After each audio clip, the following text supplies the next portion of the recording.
24 de mayo de 1940. Hitler llega al frente francés acompañado de sus generales y soldados, a los que felicita.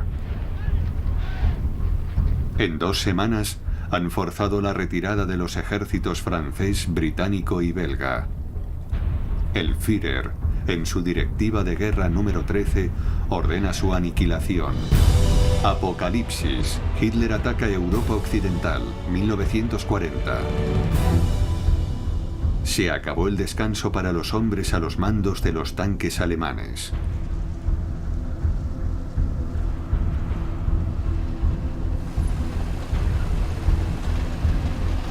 ¿Dependerá la suerte de la guerra de estos últimos combates? Segunda parte, últimos combates.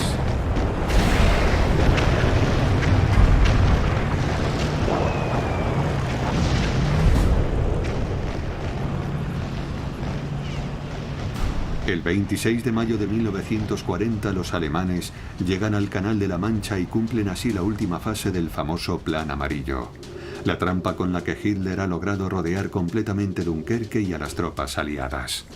El soldado Lucien Richard, de la 25ª División de Infantería, hace 2 semanas que retrocede con su ejército y cuenta cómo un compañero le dice: «Estamos rodeados, solo hay una salida, Dunkerque». Hace ya varios días que están embarcando las tropas con destino al Reino Unido.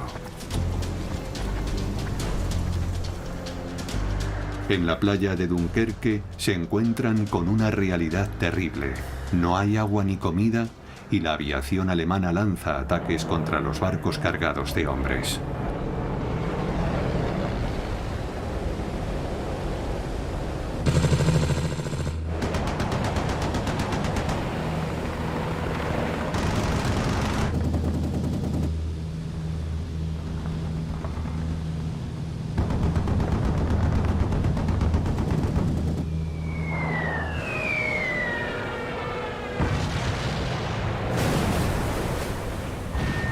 El escritor Robert Merle buscaba un lugar donde cobijarse entre las dunas de arena. Escribe: «Para mí, la guerra es absurda.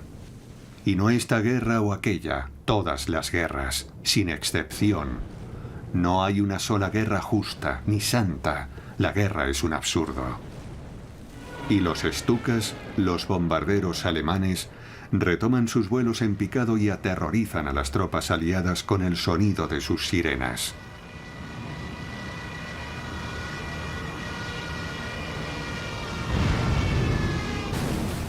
Muchos soldados jóvenes se ahogan.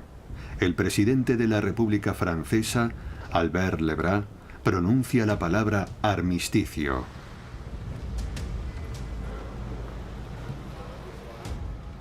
El oficial de la Marina Británica, Philip Roderick Hall, filma estas imágenes durante un permiso antes de participar en el peligroso rescate de los soldados de Dunkerque. Quiere mostrar lo que significa la calma ante el peligro.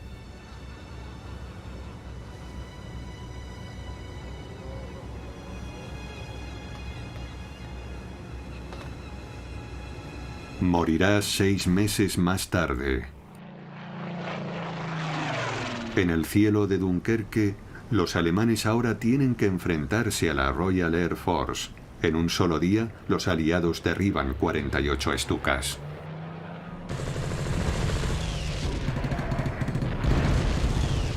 Las tropas germanas perderán 260 aparatos y los británicos 177 en una de las más grandes y terribles batallas aéreas de toda la guerra. Las desgracias de la Luftwaffe no acaban aquí. 27 de mayo. Hace muy mal tiempo y los aviones alemanes no pueden intervenir. Es entonces cuando comienza el verdadero rescate. 8.000 hombres en un solo día.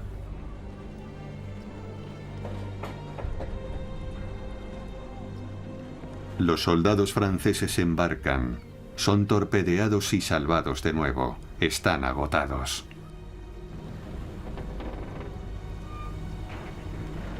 El teniente Arnaud de Boguet escribe a su mujer: el espectáculo de la huida y del deshonor, y más que no puedo soportar. En el momento de mayor desesperación, ese mismo 27 de mayo, el jefe del gobierno francés, Paul Reynaud, celebra el Memorial Day, con el que Estados Unidos conmemora a los caídos en la batalla. Paul Reynaud juega su última carta y le dice a William Bullitt, el embajador de Estados Unidos: sin la ayuda de los americanos, Francia se hundirá como un hombre que se ahoga y desaparece. El embajador le contesta: el pueblo americano siente como suyo el sufrimiento de sus hermanos. Pero Estados Unidos no quiere enviar a sus jóvenes a una nueva hecatombe europea. Y una pequeña parte del electorado de origen alemán decide adherirse a organizaciones como el Bund, un movimiento filonazi que apoya a Hitler.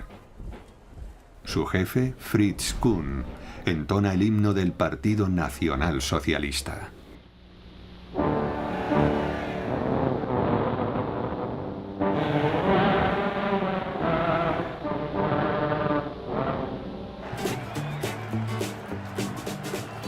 Sin embargo, esta música no es del gusto de la mayoría de los estadounidenses.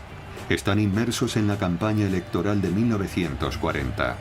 El presidente Roosevelt se presenta a un tercer mandato por primera vez en la historia del país. Es partidario de ayudar en lo posible a Francia e Inglaterra, pero casi todo el país prefiere mantenerse al margen. El presidente no puede hacer nada mientras Estados Unidos no sea atacado. Así que asegura a sus electores: no participaremos en guerras extranjeras y no enviaremos a nuestro ejército ni a nuestras fuerzas navales ni aéreas a luchar en un país extranjero, lejos de Estados Unidos, salvo que seamos atacados.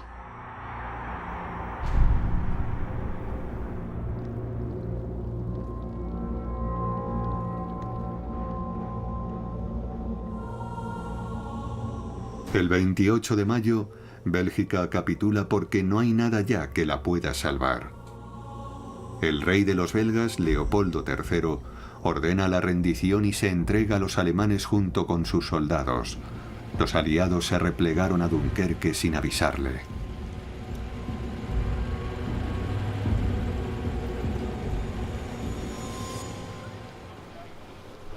Los franceses, que intentan contener la invasión alemana, escuchan una versión totalmente diferente del jefe de su gobierno, Paul Reynaud. Sin una mirada, sin una palabra para los soldados franceses e ingleses que han acudido en ayuda de su país, el rey Leopoldo III de Bélgica se ha rendido. Este es un hecho sin precedentes en la historia. El 1 de junio, Hitler entra en Bélgica porque es en la zona flamenca, donde los alemanes lucharon durante 4 años agazapados en las trincheras desde 1914 a 1918.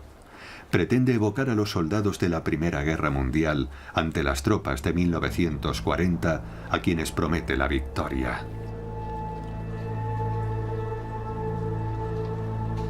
Acude también al cementerio de Langemarck, donde reposan los restos de 3.000 estudiantes alemanes que se alistaron voluntarios en 1914. Su epitafio reza: Alemania debe vivir aunque nosotros debamos morir. Hitler convirtió aquello en el lema de las juventudes hitlerianas y el cementerio en el simbólico lugar de nacimiento del nazismo y su ideología criminal.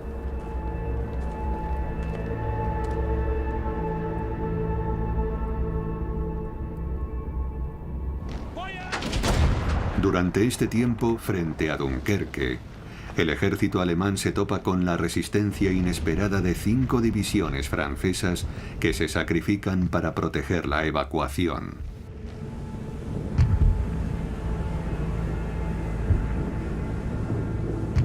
Es un alemán, el general Georg von Küchler, quien rendirá homenaje a sus adversarios. Escribe: He encontrado entre los soldados franceses de Dunkerque la misma fiereza que mostraron sus compatriotas en Verdún en 1916. El mando francés ha escogido con astucia la posición de sus tropas y de su artillería. Dunkerque es una prueba de que el soldado francés es uno de los mejores del mundo.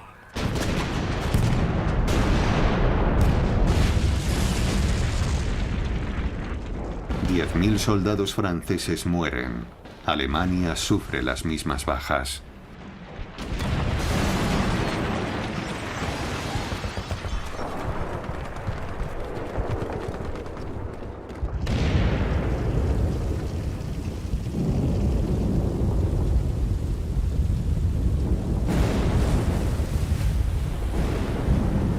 Churchill escribe: la resistencia heroica del ejército francés ha salvado a las tropas británicas.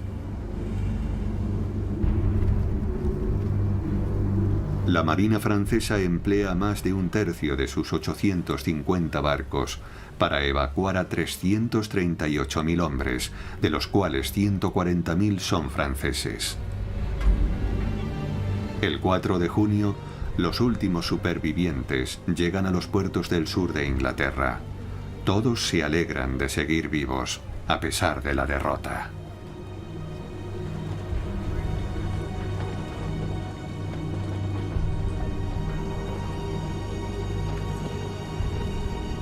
Churchill dice: las guerras no se ganan con evacuaciones. En el Reino Unido los franceses se reagrupan. ¿Qué hacer ahora? ¿Podrán seguir con la lucha desde allí? La orden del gobierno francés es repatriarlos lo antes posible para retomar los combates.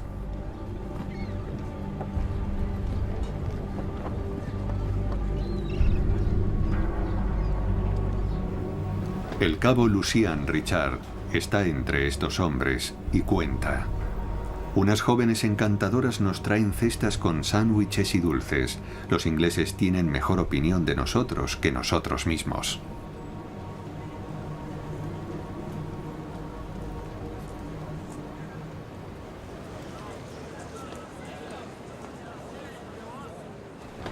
Los soldados ingleses, escoceses y canadienses, todos miembros del Imperio Británico, presumen de lo que se llamará el espíritu de Dunkerque, el espíritu de la resistencia, y cantan la canción del soldado: que ruede el barril de cerveza y cantemos, compañeros.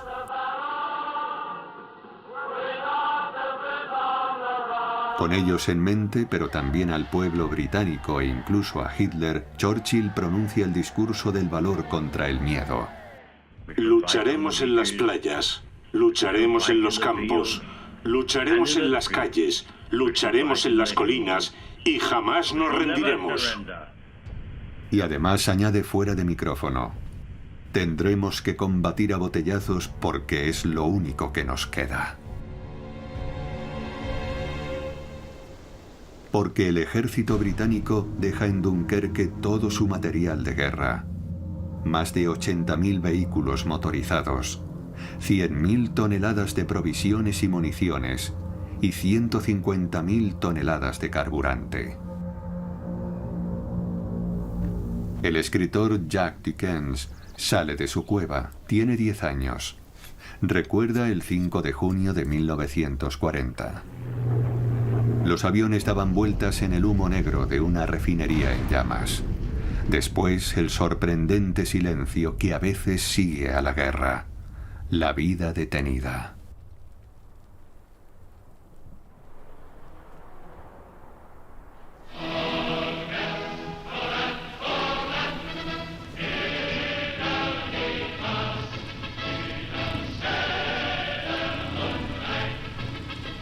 El 5 de junio, los alemanes llegan a la playa de Dunkerque, donde los cadáveres de 3.500 soldados británicos y franceses cubren la arena.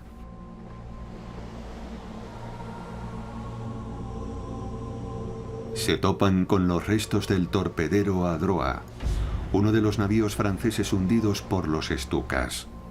la Marina francesa acusará a la Royal Navy de haberlo sacrificado y se lo reprochará durante mucho tiempo.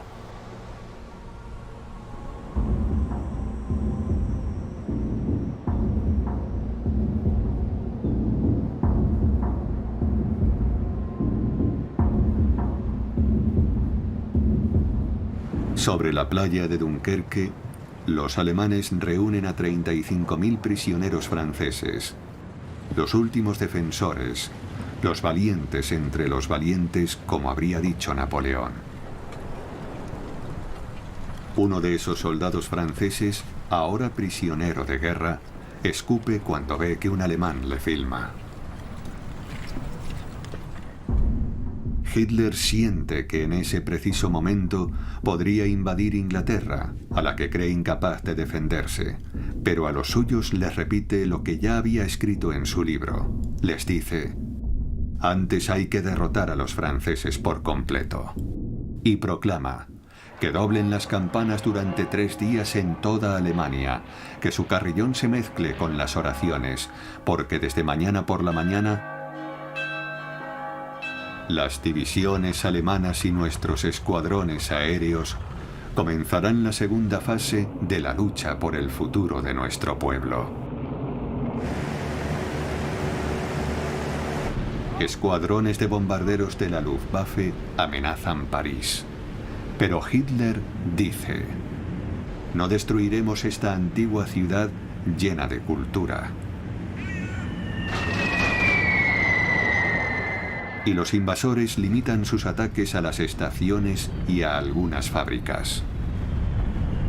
Las bombas dañan el extrarradio parisino, que ve cómo la guerra se acerca. Los aviadores franceses se arman de valor en esta situación desesperada.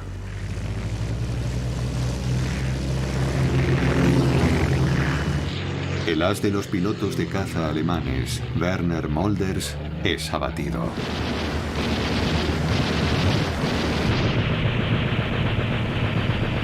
Salta en paracaídas y es hecho prisionero. Mölders pide conocer a su verdugo. Ha muerto, le contestan los pilotos franceses. Se llamaba René Pommier-Lerard, tenía 24 años. Logró abatir 4 bombarderos y 3 cazas alemanes antes de morir en combate. Mölders se unirá a los 600 pilotos alemanes prisioneros. Churchill insiste en que los transfieran a Canadá, pero los franceses se niegan. Más tarde serán liberados con el armisticio y lucharán contra el Reino Unido.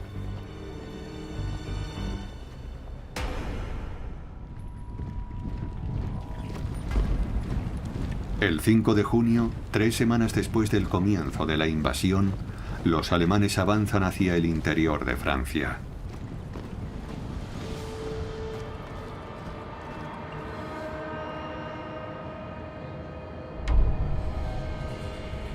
El comandante en jefe, el general Maxime Weygand, intenta detenerlos.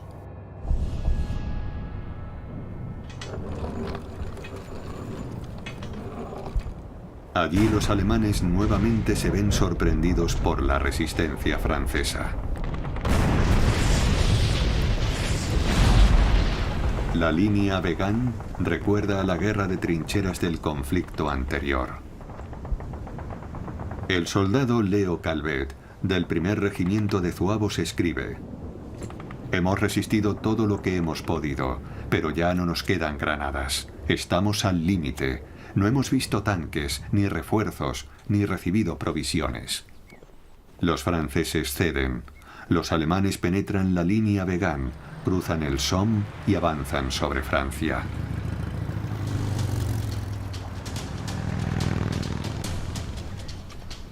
La moral de la infantería alemana bajo el sol de junio es alta. Uno de sus soldados escribe: nuestro teniente nos ha dicho que marcharemos sobre París. No lo podemos creer. París.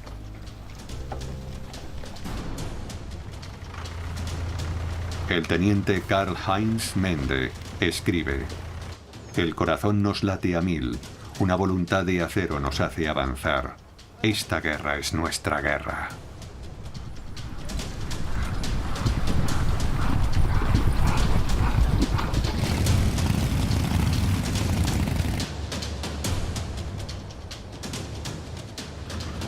Los franceses huyen desesperados entre las tropas germanas que a veces los obligan a echarles una mano.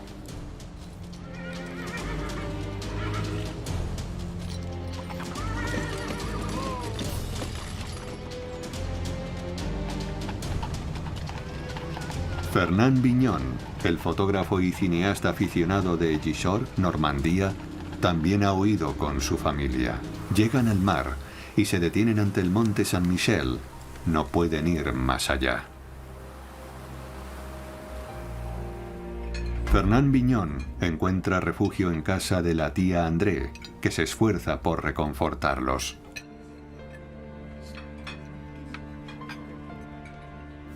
El pregonero del pueblo se encarga de dar las noticias del frente, como en tiempos pasados.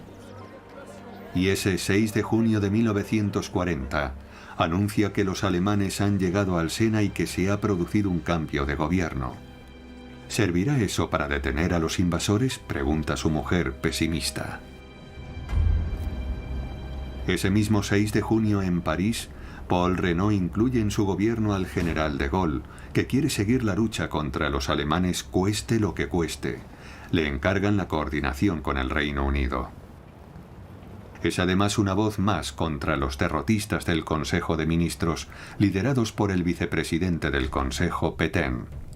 Philippe Pétain, 84 años, mariscal de Francia, vencedor de Verdún y héroe nacional, maniobra a escondidas y de manera implacable desde hace varias semanas. El gran historiador Marc Bloch escribe: Pétain quiere aplastar bajo las ruinas de Francia al régimen maldito, a la República. El año anterior asiste como embajador de Francia en España al desfile de la victoria franquista con el que se celebra el fin de la malograda República Española. Comparte las ideas de Franco, al que conoce desde hace tiempo. Él también quiere un régimen autoritario para Francia.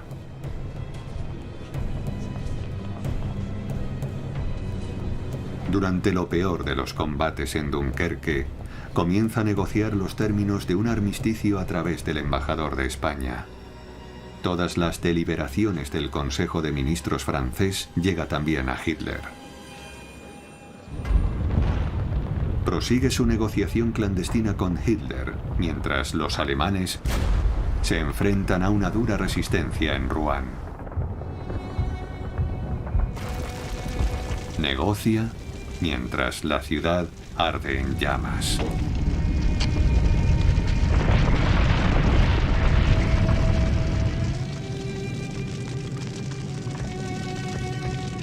Y sigue negociando mientras los habitantes, muertos de hambre, piden ayuda a la Wehrmacht. Tras la guerra, Pétain será juzgado por colaboración con el enemigo y alta traición.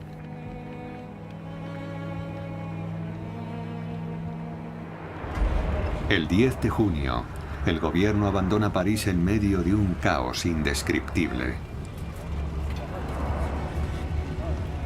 La larga caravana de coches oficiales se refugia en Tours, luego en Burdeos, y en el traslado se pierden muchos documentos confidenciales. Paul Reynaud y su gobierno fantasma se instalan en Burdeos, una ciudad hasta entonces tranquila que pasa rápidamente de 300.000 a 1 millón de habitantes. En el puerto, 400 barcos aguardan para evacuar a polacos, checoslovacos y estadounidenses que descubrirán en Nueva York un mundo muy diferente.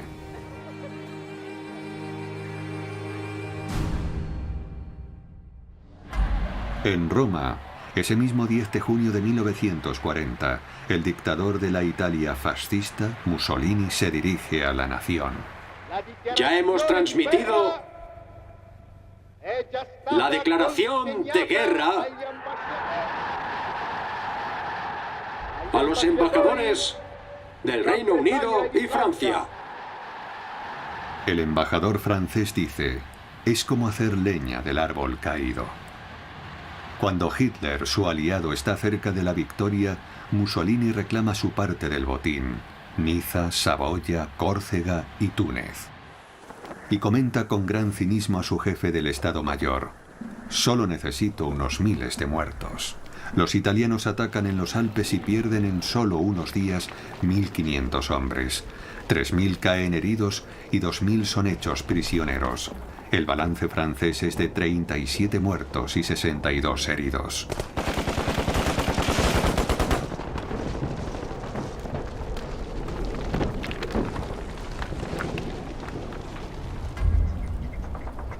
Por su parte, el avance alemán recibe la ayuda inesperada de la señalización francesa que sigue en pie. Durante 2 días, en los alrededores de París, los alemanes encuentran una dura resistencia del ejército francés que lucha hasta el final.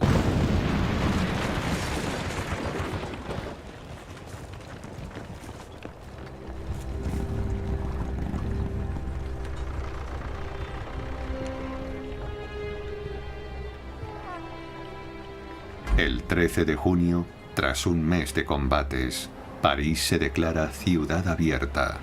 1 millón de parisinos huyen.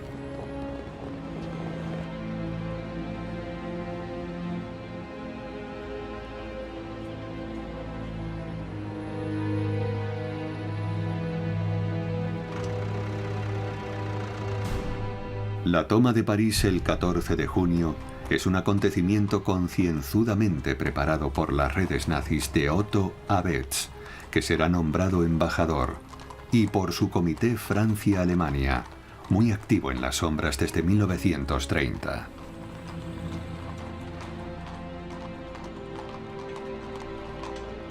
Crea una lista de puntos estratégicos, todos muy elegantes. El alto mando se instalará en el Hotel Majestic, el gobernador de París en el Crillon, los servicios de información en el Lutetia, la Luftwaffe en el Ritz y la Gestapo en el número 16 de la calle Pompe.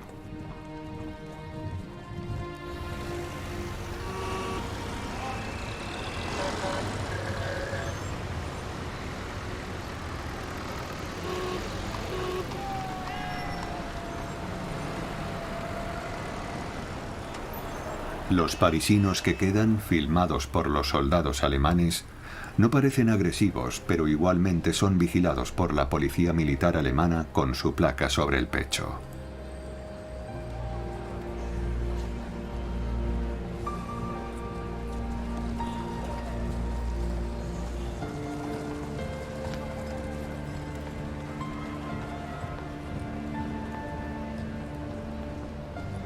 Agnès Sandberg, que será miembro de la Resistencia, escribe: han tomado París, ahora alemana.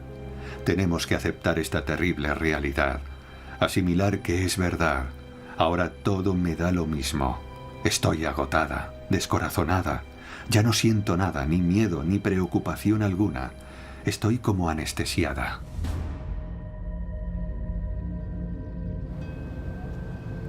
Sorprendentemente, el primer gesto de los alemanes es presentar sus respetos a la tumba del soldado desconocido. No se trata de un gesto de honor militar, sino de una burda maniobra propagandística. Hitler, en su nuevo cuartel general de la Guarida del Lobo, cerca de la frontera franco-belga, recibe la noticia de la toma de París. Las tropas alemanas desfilan victoriosas por París.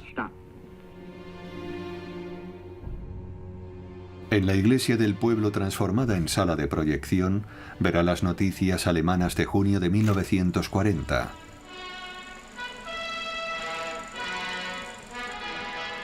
Del noticiario alemán.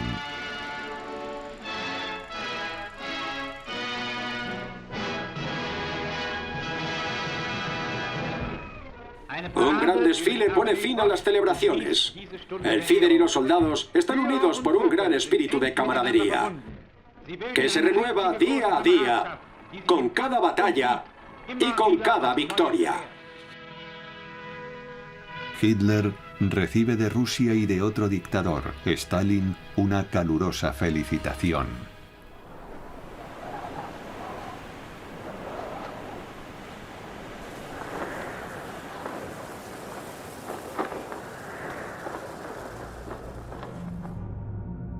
Cuando abandona la sala de proyección, Hitler sabe exactamente qué va a pasar. Sabe que Renault, el jefe del gobierno francés, dimitirá. Sabe que Pétain lo va a reemplazar. Y también que el proceso de armisticio está ya en marcha. Y el 17 de junio los franceses, presos de la angustia ante una situación militar que se degrada cada minuto, escuchan a través de los altavoces el mensaje del nuevo jefe de gobierno, el mariscal Pétain. Señoras y señores, el presidente del Consejo de Ministros con todos ustedes. Franceses, me entrego a Francia. Con el corazón roto, os anuncio que hoy abandonamos la lucha. Esta noche he hablado con el adversario para preguntarle si estaría dispuesto a negociar conmigo, de soldado a soldado, tras la lucha y de manera honorable, los términos para poner fin a las hostilidades. Hitler se muestra satisfecho. Todo está saliendo según lo planeado.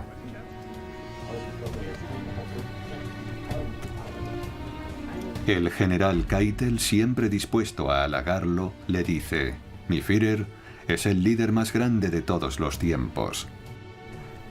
Y le hace firmar una carta destinada a Mussolini en la que lo invita a encontrarse con él a la mañana siguiente en Múnich, en su residencia privada, para hablar del armisticio con Francia.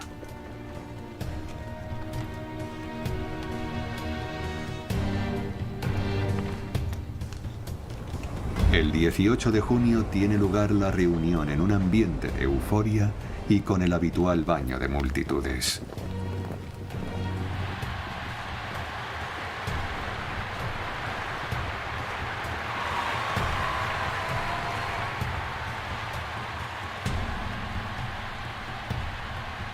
En el balcón aparece la siniestra figura de Hitler, dispuesto a saciar el apetito de Mussolini, ávido por anexionarse Córcega o Túnez. Pero en las noticias, Hitler muestra al mundo las buenas relaciones entre los dos dictadores. Y le explica a Mussolini que deben acordar un armisticio honorable para Francia. Quiere evitar a toda costa que su poderosa armada caiga en manos del Reino Unido. Además, le habla de su plan para enviar a los judíos a Madagascar, la lejana colonia francesa.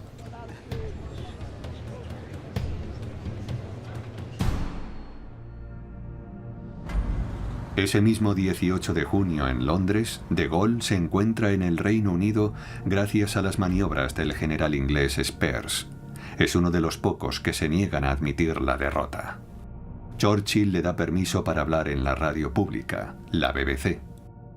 En un pequeño y selecto hotel de la capital, de Gaulle escribe un apasionado discurso mientras fuma un cigarrillo tras otro. Después se entrega el texto a un gobierno británico bastante dividido. Churchill aprueba el texto en torno al mediodía y de Gaulle acude a los estudios de la BBC. Con emoción pronuncia lo que quedará para la historia como el llamamiento del 18 de junio. Dice: «Francia ha perdido una batalla, pero no ha perdido la guerra». Es un mensaje que repite algunos días más tarde ante las cámaras. Creemos que el honor de los franceses radica en seguir luchando junto a nuestros aliados. Aplaudidos por los británicos, algunos centenares de soldados franceses acuden a su llamada para formar el núcleo de lo que el general llamará la Francia Libre. Pero ¿cómo elegir entre este llamamiento y la orden del gobierno francés de regresar a Francia? Un piloto de caza, el capitán François de Labouchere, escribe: «Lo más difícil no era cumplir con tu deber, sino saber cuál era tu deber». Pero para muchos hombres, las razones para quedarse en Gran Bretaña quizás sean más personales. Un piloto francés conoce a una enfermera llamada Mary Morris, que cuenta: Pierre es delgado y moreno. Tiene un encanto muy francés. Me cogió de la mano y me dijo que el honor de su país estaba en juego. También que se quedaría en Inglaterra con las fuerzas de la Francia libre. ¿Qué impacto tiene ese mensaje en Francia? París ya está ocupada. El único periódico de gran tirada de Marsella lo publica en portada, pero sin comentarios y con una falta de ortografía. ¿Y la radio? Los franceses que sintonizan la BBC de Londres sí escuchan al general de Gaulle, como Agnès Sambert, que escribe: Un sentimiento que creía muerto renace en mí, la esperanza. Gracias a ese loco, no intenté terminar con todo. Junto a nuestros aliados. Y eso es lo que vamos a hacer. Al día siguiente, el 19 de junio, los Vignon se encierran en casa mientras esperan la llegada de los alemanes.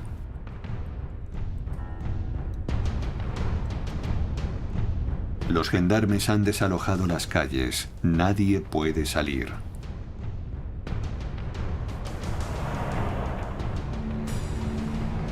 El 20 de junio a las 9, Fernand Vignon contempla cómo van llegando y se arriesga a filmarlos. Hitler proclama: Ordeno a todos que respeten a la población y tengan un comportamiento correcto, como se espera de todo soldado alemán. Un refugiado obrero de la metalurgia escribe: Los alemanes son bastante educados y amables.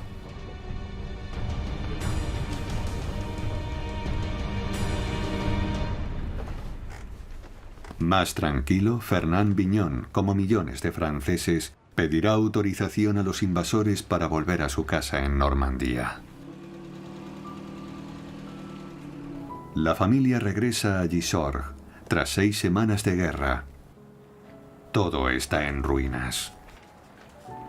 Su casa, el estudio fotográfico e incluso la iglesia donde hizo la primera comunión su hija.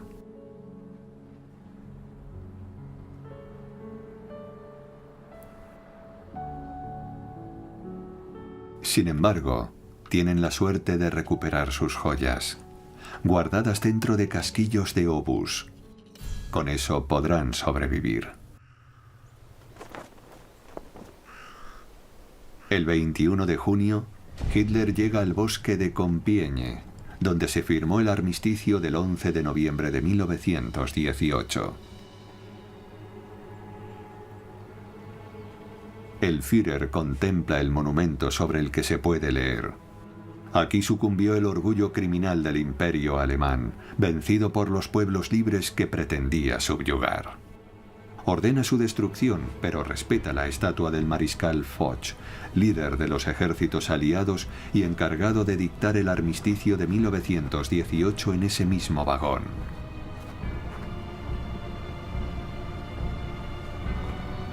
Hitler quiere humillar a los franceses.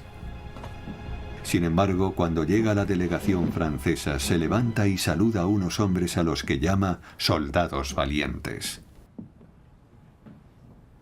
Después ordena la lectura de una breve declaración.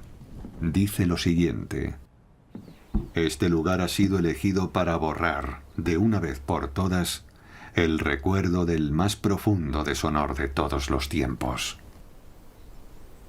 Después, y ante periodistas del mundo entero, sale del vagón sin decir ni una palabra cuando la ceremonia ni siquiera ha comenzado. En 45 días, ha conseguido lo que el emperador Guillermo II no logró de 1914 a 1918. A continuación se escucha el himno alemán: Alemania por encima de todos. En ese preciso momento, Hitler se siente por encima de todos. Ha convertido en realidad su profecía de Mein Kampf. Ha eliminado a Francia de la historia. 2 días después, aprovecha para visitar París.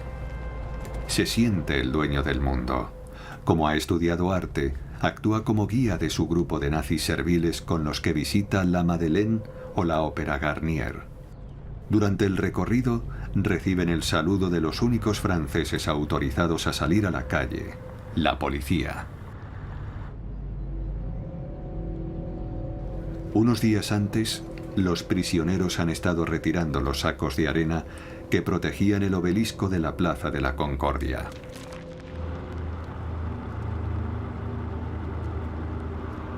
Tras presentar sus respetos a la tumba de Napoleón, Hitler, como un turista más, visita la Torre Eiffel y dice: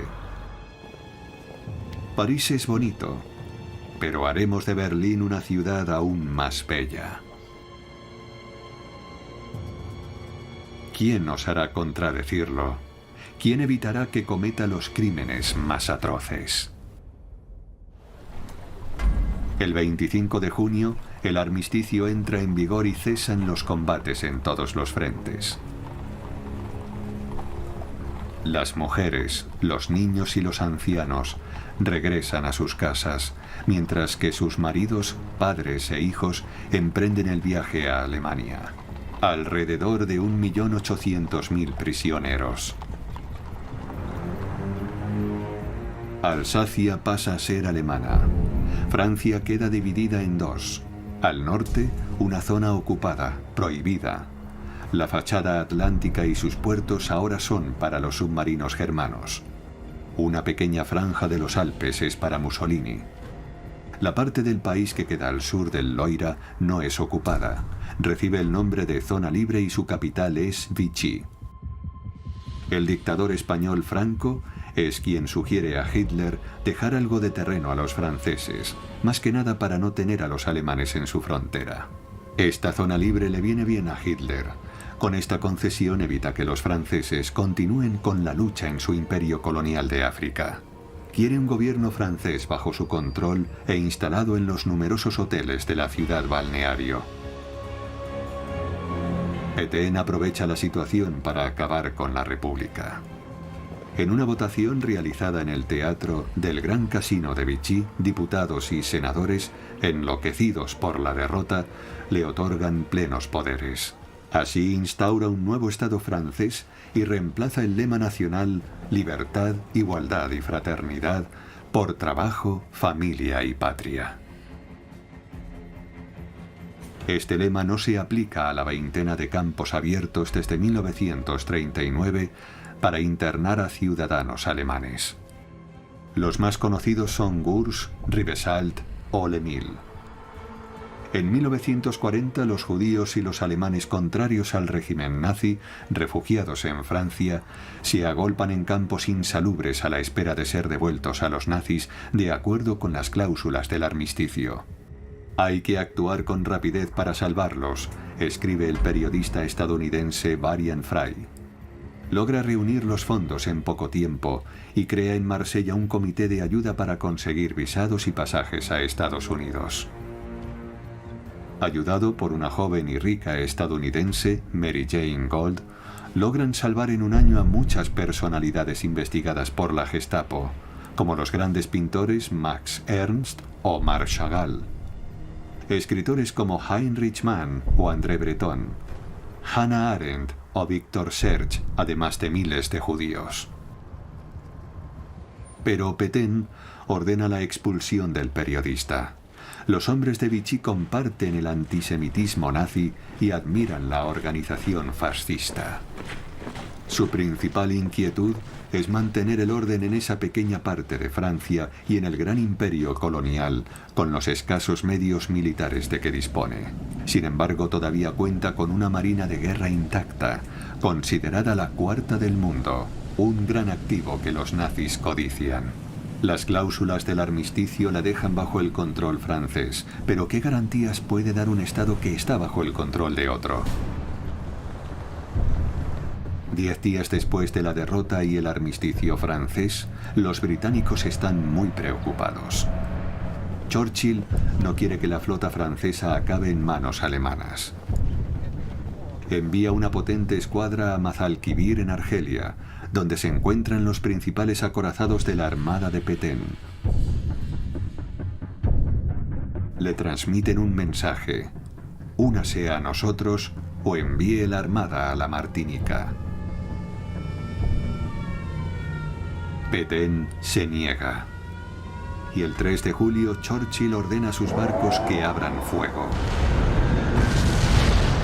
Más tarde escribe: fue una decisión odiosa, la más inhumana, la más terrible de todas en las que he participado. Los franceses eran nuestros aliados un día antes, pero estaba en juego nuestra existencia como país.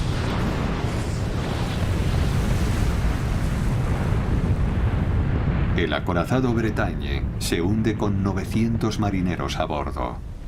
3 grandes navíos quedan fuera de combate, y el balance es de unas 2000 bajas entre muertos y heridos. Esta maniobra aviva el resentimiento de los franceses contra los británicos. Mazalquivir también manda un mensaje para los alemanes: Churchill está dispuesto a todo.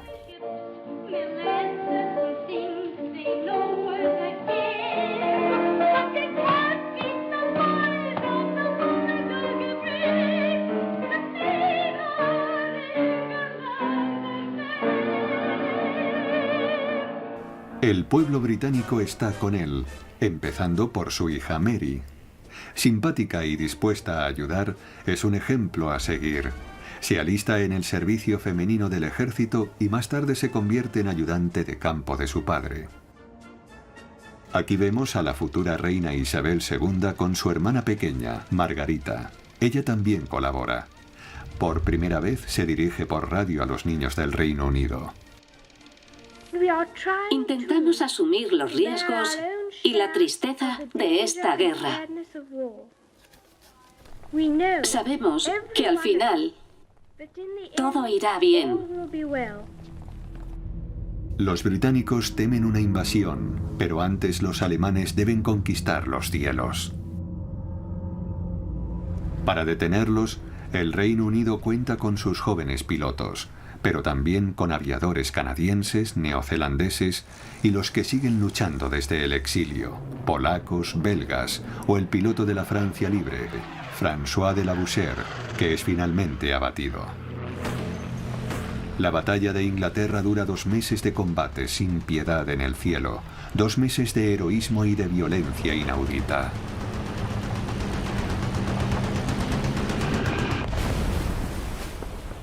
Hitler empieza a dudar de la victoria aérea y realiza una última oferta de paz a Churchill. Esta lucha solo podrá terminar con la destrucción total de uno de los 2 países. Churchill cree que los alemanes serán los vencidos, yo creo que serán los ingleses. Goering sabe sin embargo que no están a la altura de la Royal Air Force. En ambos bandos las bajas son terribles.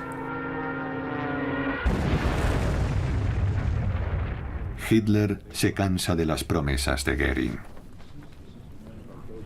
y abandona la idea de invadir Inglaterra. Para castigar al país, envían todas las noches a sus bombarderos para que destruyan Londres y otras ciudades importantes.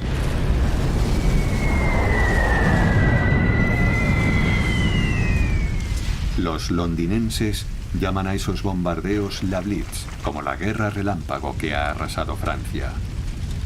Los alemanes consiguen destruir tesoros milenarios como Westminster o el Palacio de Buckingham. ¿Dormirá la familia real en el metro?